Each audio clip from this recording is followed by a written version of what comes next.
तो चलिए दोस्त, स्वागत है आपको सभी विचार पर। आज हम लोग शिक्षा व्यवस्था जो बिहार की है उस पर हम लोग बात करेंगे। तो सर, आपको बिहार की शिक्षा व्यवस्था को लेकर के क्या विचार है, इसको कैसे हम लोग सुधारें? बिल्कुल सर, आपने बहुत ही अच्छा सवाल किए हैं और बड़ी सुंदर चर्चा हो रही है। आज करेंगे हम लोग कि आखिर बिहार की शिक्षा व्यवस्था है, कैसे इसको बेहतर बनाया जाए।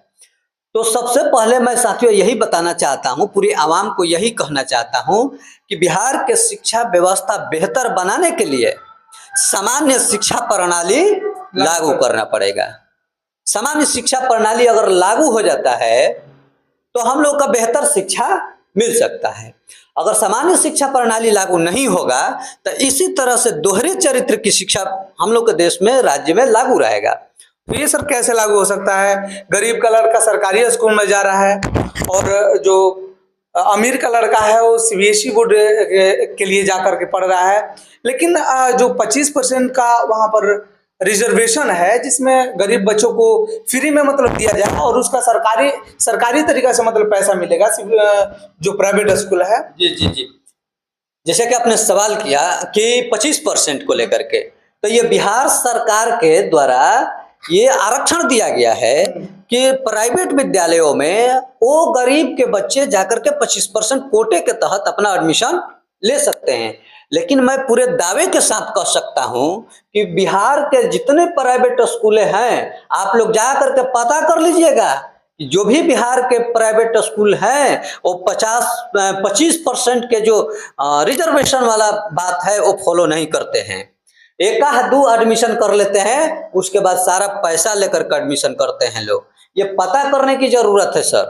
अच्छा, मान लीजिए सर कि अगर 25% वो कर भी लेता है तो हम जहाँ तक मेरा उम्मीद है कि जो किताब है, जो ड्रेस है, उसमें कहीं ना कहीं बहुत ज़्यादा लूट मची हुई है कि मतलब किस प्रकार से लूट लें।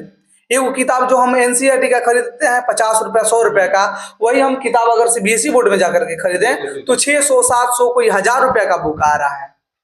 एक बात और सर मैं बता देना चाहता हूँ, जिस तरह से लूट मची हुई है प्राइवेट स्कूलों में, चाहे ड्रेस के लेकर के हो, चाहे किताब कर लेकर के हो, चाहे स्कूल के डेवलपमेंट के लेकर के हो, इन तमाम चार्ज लगा करके बिहार के गरीब बच्चों को लूटा जा रहा है। ये सीधे सीधे अर्थव्यवस्था पर गरीबों को हमला हो रही है और इसमें हमारी जो पिछड़े समाज के लोग हैं ये चरमरा जा रहा है और बिहार की आर्थिक स्थिति भी इसमें चरमरा रही है।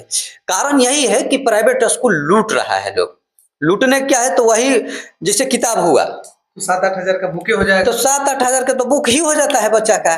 ड्रेस 3 गो 4 गो चला दे रहे, 3-4 गो ड्रेस चला रहा है कि है मंगर के बुध के हई पहने के बाद, तो सोमार के हई पहने के बाद, लाल पहने के बाद, पियर पहने के बाद। वो भी सर जो मतलब 300-400 में मिलने वाला है तो 1500-2000। बिल्कुल, वो 2-3-400 का ड्रेस आता है, ये लोग 1500 का ड्रेस देता है लोग, 3-4 चला देता है लोग। है मंगर के, पियर का मंगर के, तो ललका बुध के, तो है अतवार के, तो है उजार का बीएफ। बताइए ये ऐसा होता है प्राइवेट स्कूल के लोग। एक सर और खामी हमको देखने को मिलती है कि मतलब जो इतना महंगा बुक खरीदा जाता है, फिर उसमें रेड पेन चला दिया जाता है ताकि जो उसके बाद वाला जो बच्चा है वो बुक यूज ना करे। बिल्कुल, उस पर रेड पेन काट देता है लो सीधे कि उसके आने वाले भाई है, बहन है, उसको किताब को नहीं पढ़ पाएगा। तो हम यही कहेंगे, सरकार को भी हम सलाह देना चाहते हैं कि एनसीईआरटी के जो बुक है, सामान्य शिक्षा प्रणाली, हमने जैसा कि कहा कि सामान्य शिक्षा प्रणाली लागू कीजिए, यानी प्राइवेट स्कूलों में भी एनसीईआरटी किताब चलेगा और सरकारी विद्यालयों में भी एनसीईआरटी का बुक चलेगा। जैसे कि हम बिहार सरकार के कदम को सराहना करते हैं कि 1 अप्रैल से 1 से 8 क्लास तक ले। अच्छा सर, क्या जो हमारी सरकारी मतलब स्कूल है वो उसको हेल्थ दृष्टि से देखा जा रहा है? हम तुलना कर रहे हैं सीबीएसई बोर्ड से, तो सीबीएसई बोर्ड की तुलना में मतलब जो सरकारी स्कूल है उसका तो कोई मतलब मुझे तुलना ही कर रहा है, बहुत मैंने गलती रहेगा, क्योंकि इसका बहुत मेरा जो स्तर देखने के लिए मिल रहा है कि सरकारी स्कूल का स्तर बहुत कम है। बिल्कुल सर, देखिए कहीं ना कहीं सरकारी स्कूल के शिक्षक नहीं बुरे हैं। वास्तव में शिक्षक जो है कहीं ना कहीं बीपीएससी एग्जाम पास करके आ रहे हैं। प्राइवेट के शिक्षकों से सरकारी के शिक्षक जो है बेहतर है और योग्य शिक्षक हैं। वो परीक्षा पास किए हैं तब ना आए हैं जी। अगर वो परीक्षा ही सरकार पहले ली है और एक परीक्षा पास किए तब यहाँ आए हैं, लेकिन प्राइवेट स्कूलों में क्या है, जैसे तैसे ले रहा है लोग। तो ये बेहतर है और हम यही कहेंगे कि एनसीईआरटी का बुक प्राइवेट में भी चलाया जाए और वही सरकारी विद्यालय में भी चलाया जाए। दूसरी बात, जो ड्रेस को लेकर के कह रहे हैं कि सरकारी विद्यालय के जो बच्चे हैं, जो 1 से 8 तक के बच्चे हैं, तो किसी का हम शूज देखते हैं, जूता, मोजा, नीचे का कोई दूसरे कलर का, कोई हवाई चप्पल पहन के आ जाता है, कोई जूता कोई नो डिजाइन का पहन के आ जाता है, ना किसी के पास टाई है, ना ये क्या कहते हैं आई कार्ड है, ये किसी प्रकार की व्यवस्थाएं। आखिर सरकार इतना लापरवाही क्यों? सर अभी जो बिहार बोर्ड में एग्जाम हुआ उसमें प्रैक्टिकल में मार्क्स फुल दिया गया है, और वही हम देखें तो कोई भी जो हाई स्कूल है वहां पर कोई लेबोरेटरी।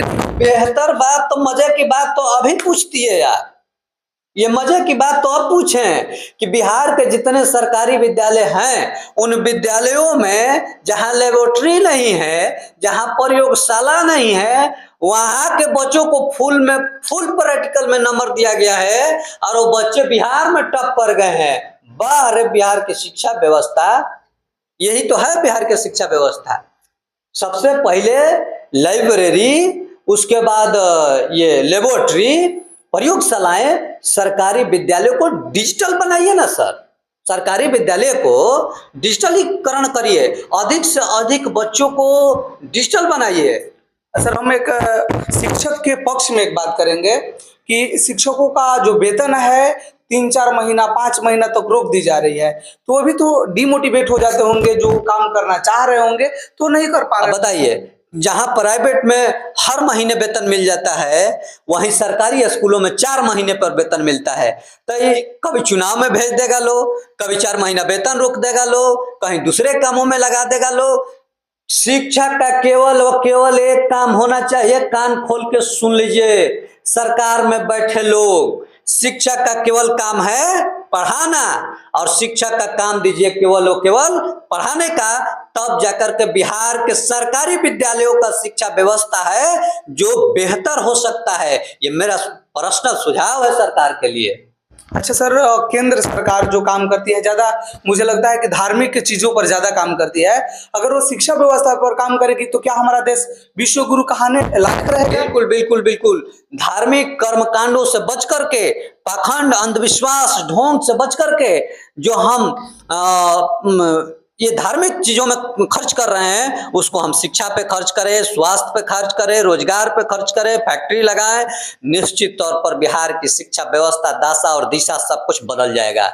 ये मैं दावे के साथ कह सकता हूँ। तो दोस्त, आपको ये वीडियो देख करके बहुत अच्छा लगा होगा, तो अगले वीडियो के लिए आप चैनल को सब्सक्राइब कर लीजिए और ज़्यादा से ज़्यादा इस वीडियो को शेयर कीजिए। चलिए मिलेंगे हम आपसे अगले वीडियो में, तब तक के लिए धन्यवाद।